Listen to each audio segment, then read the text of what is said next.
welcome back to story time from my past life. Kind of feels weird saying that still, as I was just a flight attendant a few months ago. So, still getting used to that, but I have another story for you from maybe 4 years ago at this point. And I just want to call it, what happens on the plane doesn't always stay on the plane. So, I'm working an all-nighter, and we're coming back from Alaska to Seattle. All-nighters are usually pretty easy. Assuming you took a nap during the day and you can stay awake, all-nighters are fine. So I'm not too worried about it. It's not even that late of an all-nighter. It's, you get in at like 4 or 5 in the morning, not the worst. And so we're flying back in middle of the night flight, It's not even that long of a flight, from Alaska to Seattle, just a few hours. And there's a woman who is about middle of the plane, and she seemed fine at first. She didn't seem odd. She ordered a liquor mini from me. I gave her first liquor mini.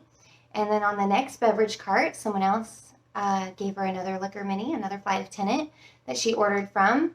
And then a passenger came to the back complaining about a lady who was being a little obnoxious. And at that point, we realized who this was. I said, I served her one. And the other gal said, I served her one. And he goes, that didn't do it. She was probably drunk when she come on the plane, was my guess. And I was like, wow, she hit it well. I had no idea. And the other flight attendant was like, I had no idea either. Oh, that's not good. So we're like, we're going to go assess the situation. And so the two of us go up, flight attendants go up to just to interact with her and try to get a feel for how she's doing. And she was really loud. She was very obnoxious.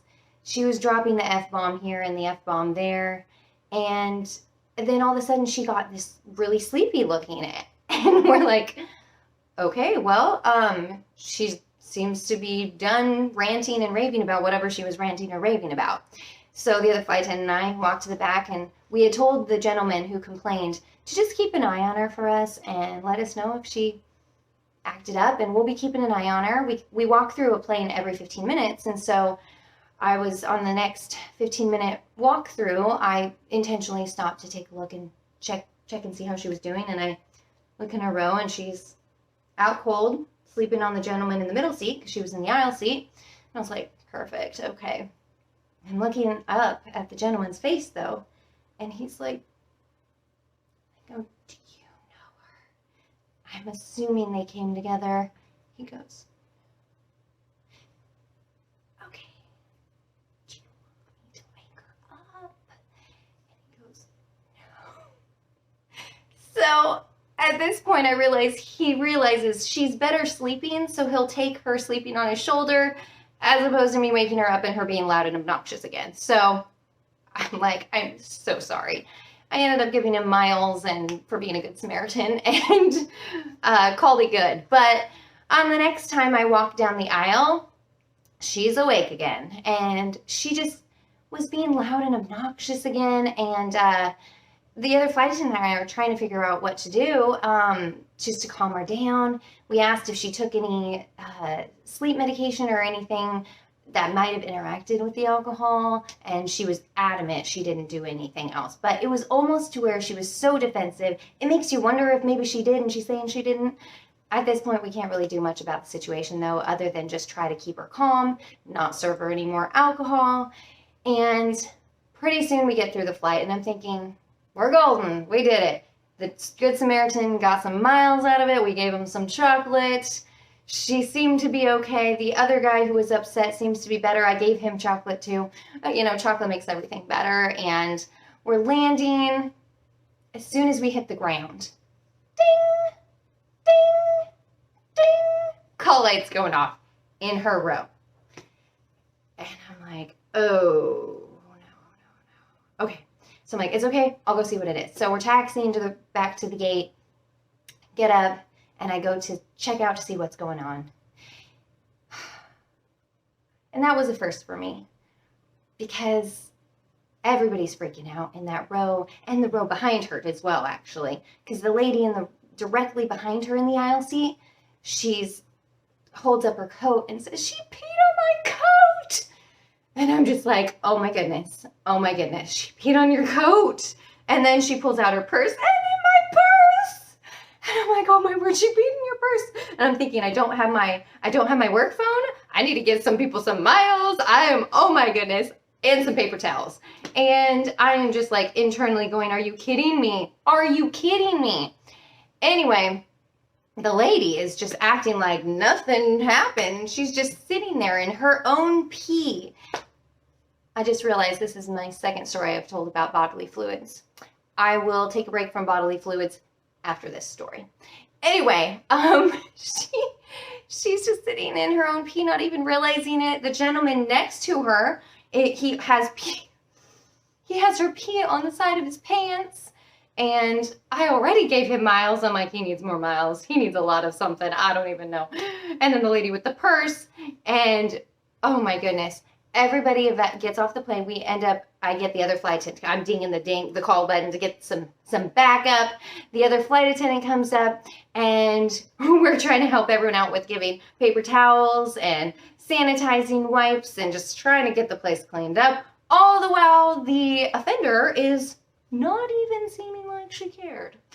And getting it cleaned up, giving people miles, giving people chocolate, trying to calm people down. Eventually, we're at the gate. We let everyone off. Everyone is off the plane, except for her. And she's still sitting in pee. And I was not certain exactly how to get her off. And at this point, I realized she is really gone. She had no idea what was going on. I think we need medical assistance. So I actually ran to the front and asked the A at the time, our A flight attendant, to get the pilots to get medical to meet the plane. And so at that point we did, because at that point I'm thinking, there is something wrong. She won't even get off the plane. So medical came and they, so we sat a good another probably 20 minutes while they were talking to her, trying to ascertain how she was doing, because we can't get off the plane until the last passenger is off the plane, and she was still sitting in pee. So we're listening to them ask her questions and just trying to figure out what's going on. And she eventually did get up and get off the plane.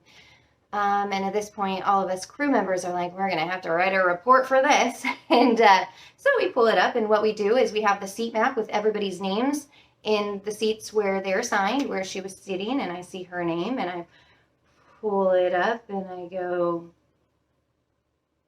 you guys, did you know she was company? And they go, what? Yeah, she was flying on company business. Uh-oh. So I don't know what she does for the company, but she was flying on company business.